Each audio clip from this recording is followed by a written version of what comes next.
안녕하세요. 복층살롱 살롱주인 고유입니다. 네, 놀러온 손님 잔입니다. 네, 이번 주 로스쿨 9회 했는데 네네. 아쉽게도 10회는 결방이네요. 네, 백상예술대상을 한다고 하죠. 네, 그래서 저희가 보통은 2화를 보고 리뷰를 찍는데 오늘 이렇게 9회 한 편만 보고 찍게 됐습니다. 9회가 너무 궁금하게 끝나가지고 10회가 너무 아쉬워요. 10회 하는 날에 백상예술대상을 하는데 백상예술대상에는 서예지가 나오느냐 안 나오느냐가 좀 궁금하기 때문에 그걸 기다리고 있겠죠. 네. 로스쿨보다 훨씬 더 시청률이 높을 수 있다. 그럴 수도 있겠죠. 그럴 가능성이 높죠. 어쨌든 9회 마지막에 이제 양종훈 교수가 직접 전예슬의 변호사로 나오면서 야, 그거 딱 나오죠 했는데 진짜 나와가지고 그리는 그림 그대로 가장 사이다 요소 그리고 가장 극적인 딱 연출이어서 좋았어요. 진짜 다음 주가 더 기대되게 만들었는데, 그러면 이제 이번 주에 가장 큰 사건이었죠. 전예슬 사건에 대해서 한번 보도록 합시다. 네. 전예슬은 지금 고영창과 몸싸움 도중에 불의의 사고가 생겨가지고 고영창이 수술을 하게 되고 깨어나냐 못 깨어나냐 막 그것 때문에 고영서가 와서 전예슬 막 갈구고 막 하면서 얘를 바로 뭐 집어넣니 마니 막 이렇게 하고 있었잖아요. 근데 양종훈이 와가지고 한마디로 끝내죠. 위원님 아들이 동영상이고 유포하려고 하다가 이렇게 된 건데 지금 자중하시죠? 이렇게 하면서 뭔가 딜을 했단 말이죠. 그렇죠. 너 지금 이대로 가면은 네 아들이 동영상 유포하려고 했던 거 들키니까 내가 시간 줄 때 가서 뒤처리나 해라. 전 그래서 이 부분이 조금 이렇게 되면은 핸드폰이나 이런 것들을 증거인멸을 할 수 있는 시간을 벌어주는 거 아닌가? 왜 양종훈이 이런 식으로 택하지? 라는 생각을 했는데 이거 뭔가 10화에 뭐가 하나 나올 것 같기는 해요. 아마 전예슬이 그 멘탈이 나간 상태로 잡혀가는 것보다는 그렇게 해서라도 시간을 끄는 게 옳다고 생각했던 것 같아요. 뭐 그것도 그렇고 고영수와 전예슬 사이에 쿠션 역할을 하기 위해서 양종훈이 끼어드는 그런 모양새잖아요. 그렇죠. 저번 주에도 저희가 얘기했잖아요. 양종훈 진짜 참 교수다. 진짜 자신의 제자를 생각하는 진정한 교수다. 이 시대에 없는 교수다. 이런 교수를 혹시 아시는 분이 있다면 댓글로 남겨주시면 저희가 그 교수님께 칭찬드립니다. 그런데 이 상황에서도 또 이제 강소레이가 제가 말했잖아요. 강소레이 너무 마음에 안 든다고. 강소레이가 쓸데없이 일을 크게 만들고 막무가내로 지나가다 버스 안에서 이거 어떡하지 하다가 여기 밖에 봤는데 고영수 선거사무실 여기 그 포스터나 이런 거 그거 보고 나서 바로 내려가지고 찾아간 거 아니야? 행동력 하나는 진짜 대단하죠. 행동력은 알겠는데 앞뒤 생각을 안 하고 그냥 갖다 받고 마는 거잖아. 그래서 문제가 된 게 이제 고영수가 그 자리에서도 강소레이한테 너 내가 합의해 줄 수도 있었는데 너 때문에 그 기회 다 날아간 거다. 그렇게 하는 순간 합에서 우리 시청자들도 모두 저와 같은 마음이겠죠. 저봐 강소레이 또 사고 치는 거 보라고. 내가 이래서 저 캐릭터를 싫어해. 그런데 그 다음에 또 일어난 일들이 이제 고영수가 자기 변호사들을 모아놓고 변호사들은 처음에 그 얘기를 했어요. 과실치사 혐의로 가자. 그런 얘기를 했는데 무슨 소리야 이거 무조건 살인미수다. 살인미수로 가야 된다 라고 한 것도 이게 그 강솔 때문인 거죠. 그렇죠. 강소레이가 이렇게 심기를 건드린 거 이걸 합의는 절대 없다. 무조건 처벌이다. 그런데 이게 오히려 조금 전화위복이라고 해야 될까요? 전예슬한테 좀 더 좋게 된 것 같은 게 변호사들도 그 얘기를 했어요. 이게 살인미수로 가면은 입증하기가 너무 어렵다. 법원에서도 굉장히 냉정하고 치밀하게 보기 때문에 입증하려고 하면은 굉장히 많은 증거들이 필요하다. 이 정황상에는 서로 다투고 이런 상황이었기 때문에 불가능하다고 했는데 고영수가 정황 자체를 바꿔버리죠. 고영창이 그 영상을 삭제하려고 했다.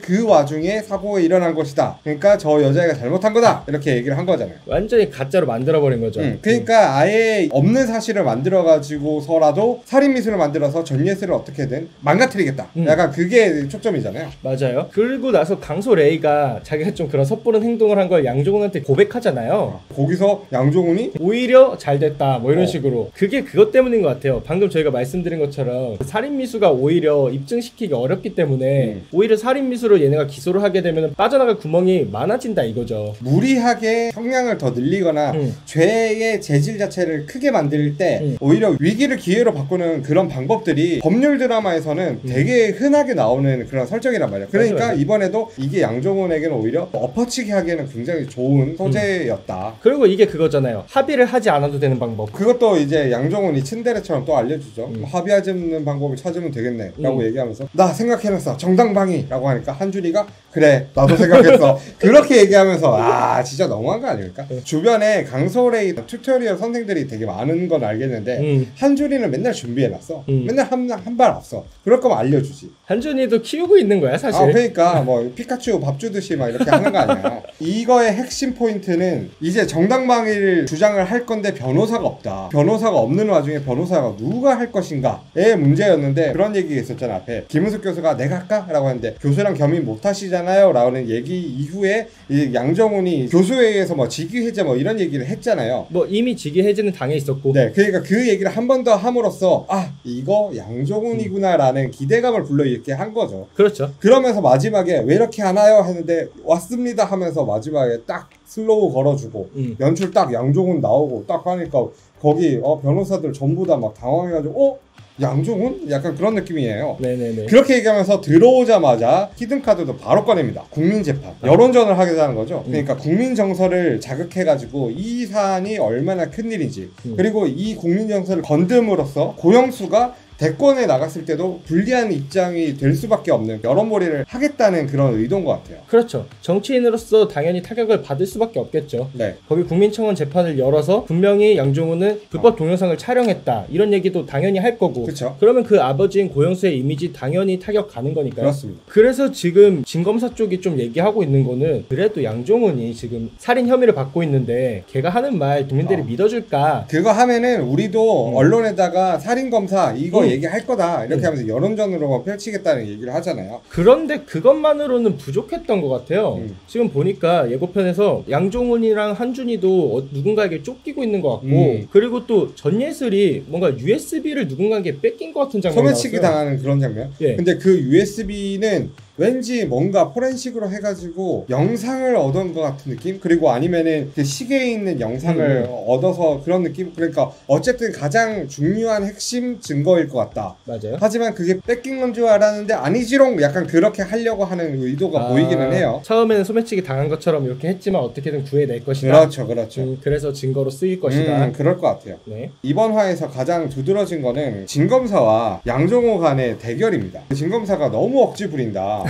억지로 끼워 맞춰가지고 이렇게 한다고, 저게 저런다고 돼? 양정호한테 맨날 발리는데? 라고 했는데 검사는 검사였어요. 맞아요. 증거에 대해서 효력을 다 없애고 마지막으로 히든카드로 꺼낸 게 혈당검사기잖아요. 근데 혈당검사기만 꺼낸 게 아니라 혈당검사기 그 피가 누구 피인지 유전자 검사도 하고 해가지고 그런 증거들 전부 다 제출해가지고 확인을 했죠. 맞아요. 그리고 혈당 검사기에 시간과 혈당 수치가 나와 있었는데 이게 아주 중요한 증거로 작용했잖아요. 검사기에 있던 시간이 12시 반이었는데 이 시간에 찍힌 혈당 수치는 오히려 고혈압에 가깝다. 277, 그러니까 굉장히 높은 수치였는데 이 수치에서 이제 죽는 시간까지 저혈당으로 내려가려면 사실상 불가능하다라는 거를 어필하는 것 같아요. 그러면 저혈당 쇼크라는 거는 애당초에 일어날 수가 없다라는 이야기인 거죠. 네, 빼박 증거가 됐고 양정훈 측에서는 증거에 대해서 부동의를 한 거잖아요. 네. 하지만 뭐 양정훈이 쓸데없이 판사들을 긁는 바람에 뭐 그런 것도 있어요. 근데 이 관건은 혈당 저거 시간에 대해서 수정이 가능할 거다 아마도.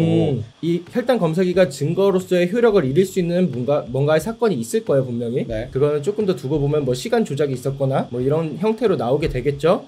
그리고 또 하나는 강솔비. 강솔비가 증인석에 서가지고 혈당공지에 대해서 증언만 해주면은 양정훈의 알리바이를 입증해주는데 굉장히 도움이 되는 증인인데, 양정훈에게 가서 나 증인 서겠다. 그래서 검사 뒤집는 거 한번 보여주겠다. 대신에 나 논문 그 표절 논란 그거 없었던 일로 해달라 라고 얘기했는데 진검사가 뒤에서 쓰고 오면서 할 수 있으면 해봐. 표절 논란 그 기사 쓸 거야 라고 얘기를 한 거예요. 그러니까 진검사가 그렇게 허술하지 않은 인물이고, 그리고 여우예요. 그냥 한 수 위야. 그러니까 얘네들이 아무리 날고 긴다 하더라도 지금은 한준이 외에는 나머지는 진검사보다 한 수 위라고 할 수 있는 사람이 없어 보여요. 네, 그렇습니다. 그러니까 진검사가 뭐 대권 주자인 고영수하고도 친분이 있고 그러겠죠. 자, 그리고 마지막으로 우리 승재를 봅시다. 승재가 교수님들의 노트북을 통해서 이제 시험 문제들을 유출해가지고 학과 탑을 찍고 있었다는 사실을 이제 알게 됐죠. 네. 김은숙 교수가 쓰러졌을 때, 그 2만 원 들어왔을 때 쓰러졌었죠. 그 당시에 김은숙 교수를 치료해주고 그리고 김은숙 교수의 노트북을 고쳐주는 과정에서 처음으로 그런 유혹을 받았다 이런 장면이 나왔어요. 그 유혹에 엄청나게 흔들렸잖아요. 그러고 나서 승재가 내로남불에 시전합니다. 내 탓이 아니다. 고양이한테 생선을 맡긴 사람이 잘못이지 고양이가 어떻게 잘못이냐. 생선만 안 맡겼으면 내가 생선 먹었을까? 라고 얘기를 한단 말이에요. 그러니까 내로남불의 정석이었다. 교수님 때문이라 그랬죠. 네.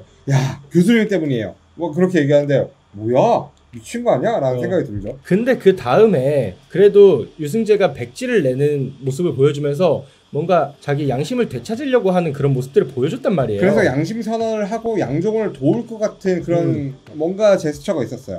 하지만 아내가 임신 소식을 알려왔죠. 그렇죠. 이 둘 부부 사이에는 불임 부부라서 인공수정을 계속 시도를 하고 있었다는 그 정황을 이제 보여줬단 말이에요. 네. 마음을 먹는 그 순간에 와이프가 우리 애기야, 우리 성공했어 라고 얘기를 하면서 승재가 한 번 더 흔들리는 마음을 다시 잡고 저 지금 못해요. 아내 충격 먹으면 안 돼요. 우리 애기가 더 중요해요. 내가 더 먼저예요 라고 얘기를 한 거죠. 그러니까 사실 예고편에서 그게 있었거든요. 승재의 휴대폰이 강가에서 발견되는 장면이 있었는데 그러니까 전화도 안 받고 막 그래가지고 이거 뭐야 이거 자살각 아니야? 라고 얘기를 했는데 오늘 장면에는 안 나왔어요. 네. 아마도 10화에 나왔을 것 같은 느낌이. 승재가 조금 더 마음을 고쳐먹는 일이 하나 더 생겨가지고 네. 사실 유승재가 말해주면 양종호는 진짜 결백해지거든요. 그렇죠. 그 서병주가 죽는 순간에 유승재가 같이 있었으니까 결정적인 증언이죠. 네. 그래서 아마 한 번 더 마음을 고쳐먹고 얘기를 하려고 하는 와중에 그렇게 또 사라지게 되는 강가에서 휴대폰이 발견될 수밖에 없는 그런 사건이 일어나지 않을까? 그러니까요. 저번 주에 저희는 뭐 납치 같은 것도 생각해봤었는데 그건 아닌 것 같고 점점 더 흥미진진해지는 로스쿨인 것 같습니다. 네. 빨리 다음 주가 와서 다음 내용을 빨리 확인했으면 좋겠네요. 네. 진짜 매주 재밌어요 로스쿨은. 네네. 구멍이 없다는 게 제일 큰 것 같아요. 네. 보는 사람이 없다는 게 구멍이죠. 그렇습니다. 우리만 재밌게 보고 있다는 거. 우리만 재밌어? 네. 자 그럼 오늘 저희 리뷰 재밌게 보셨다면 구독과 좋아요 그리고 알림 설정까지 눌러주시면 저희 영상이 업로드 되는 대로 바로 보실 수 있고요. 네. 저희는 매주 수요일 목요일 로스쿨 같이 보는 라이브 방송도 하고 있습니다. 많이들 찾아오셔가지고 그때 같이 로스쿨 얘기하면서 즐겁게 드라마 봤으면 좋겠어요. 네. 저희는 다음 주에 또 다른 리뷰로 찾아뵙도록 하겠습니다. 다음 주에 뵙겠습니다.